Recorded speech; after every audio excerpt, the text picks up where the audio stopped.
Assalamualaikum warahmatullahi wabarakatuh. Pemirsa KLC, selamat berjumpa kembali dalam seri pembelajaran akuntansi bersama dengan kami, Rahmat Taufik Hidayat dari Politeknik Keuangan Negara STAN. Pada kali ini, kita akan belajar bersama terkait dengan materi jenis-jenis perubahan dalam akuntansi. Pemirsa KLC, kadangkala satu perusahaan dalam menyusun laporan keuangan melakukan beberapa perubahan terhadap praktek akuntansi yang dilakukan, baik itu terkait dengan kebijakan akuntansi, terkait dengan metode, maupun dengan terkait dengan perkiraan atau estimasi. Nah, terdapat beberapa motif atau hal yang mendasari kenapa perubahan tersebut dilakukan. Bisa saja perusahaan atau unit bisnis ingin mendapatkan struktur modal yang lebih baik, atau untuk mengelola biaya, atau untuk memperbaiki capaian laba perusahaan. Nah, terkait dengan perubahan akuntansi ini, di manakah hal tersebut diatur di standar akuntansi keuangan kita?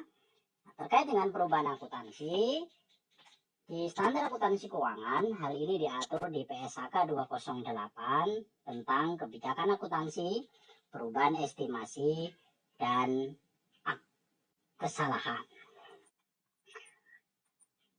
Nah, di PSAK 208 tersebut, secara umum terdapat dua jenis perubahan dalam akuntansi. Yang pertama adalah perubahan kebijakan akuntansi. Sedangkan yang kedua adalah perubahan dalam estimasi akuntansi.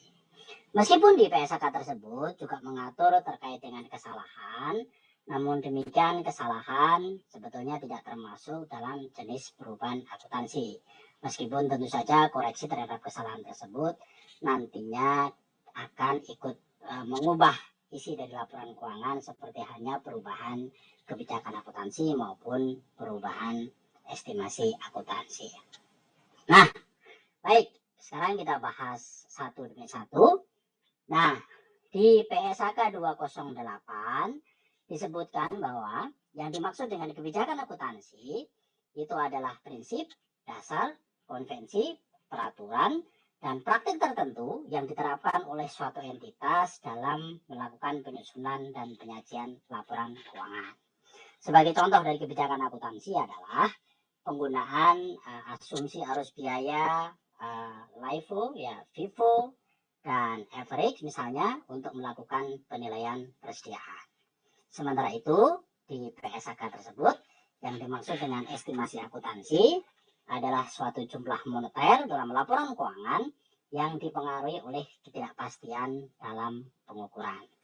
Nah, sebagai contoh, estimasi akuntansi adalah estimasi dalam penentuan nilai realisasi neto persediaan atau net realizable value dari persediaan, kemudian nilai wajar dari aset atau liabilitas, dan estimasi untuk penentuan beban depresiasi atau penyusutan aset tetap.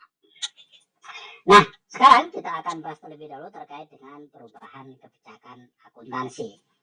Nah, yang dimaksud dengan perubahan kebijakan akuntansi adalah suatu perubahan dari satu kebijakan akuntansi yang memang diperbolehkan oleh standar ke kebijakan akuntansi yang lain yang juga diperbolehkan oleh standar. Sebagai contoh adalah perubahan asumsi arus biaya ketika melakukan penilaian persediaan. Misalnya awalnya perusahaan menggunakan asumsi FIFO, first in first out, masuk pertama keluar pertama, kemudian berubah diubah menggunakan asumsi arus biaya average atau sebaliknya.